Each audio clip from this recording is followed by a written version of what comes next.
قیامت کے دن اللہ تعالیٰ اپنے بندوں سے سوال پوچھے گا، اور قربان جائیں میرے نبی پاک علیہ السلام نے فرمایا ہاں وہ پوچھے گا، اور جب تک 5 چیزوں کا تم جواب نہیں دو گے تمہیں قدم نہیں اٹھانے دے گا۔ یا رسول اللہ کون کون سی 5 چیزیں؟ فرمایا اللہ پوچھے گا تم سے، بتاؤ عمر کہاں گزاری؟ بولو میں نے زندگی دی، صحت دی، عافیت دی، کہاں کہاں بتا کے آئے وقت؟ اور اسی پر دوسرا سوال یہ کرے گا مالک کہ عمر کا بہترین حصہ تھا جوانی کا، جب تھکاوٹیں نہیں ہوتی تھی، جب کھڑا رہا جا سکتا تھا، محنت مشقت جد و جہد ہو وہ بہترین حصہ جوانی کا کہاں گزارا؟ تیسرا سوال مالک کرے گا بتاؤ نا مال کہاں سے کمایا؟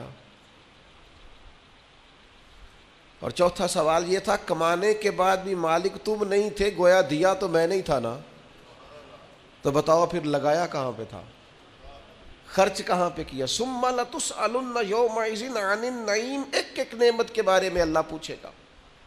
اور 5واں سوال اللہ پوچھے گا بتاؤ جو تم جانتے تھے تم نے اس پر عمل کتنا کیا؟ جس کا تمہیں پتا تھا، جس کا تمہیں شعور تھا اس پر تو اللہ سوال پوچھے گا۔ اب یہ کیوں سوال ہوں گے وقوع قیامت میں؟ یہ کیوں پوچھا جائے گا کہ قیامت کے دن کی جزا سزا کا خوف ہو بندے پر۔ اسلام ویسے اپنے ماننے والوں کو بے خوف رکھتا ہے، لا خوف علیہم ولا هم یحزنون، اللہ کے دوستوں کو خوف غم نہیں ہوتا۔ ایک غم تم اپنے اندر رکھو کہ تمہیں قیامت کے دن پوچھا جائے گا، اس کا خوف پیدا کرو، اور یہ خوف مالک کو اتنا پسند ہے، فرمایا وَلِمَنْ خَافَ مَقَامَ رَبِّهِ جَنَّتَانِ، جو اللہ کے سامنے کھڑے ہونے سے ڈرے گا اللہ اسے 2 جنتیں عطا فرمائے گا۔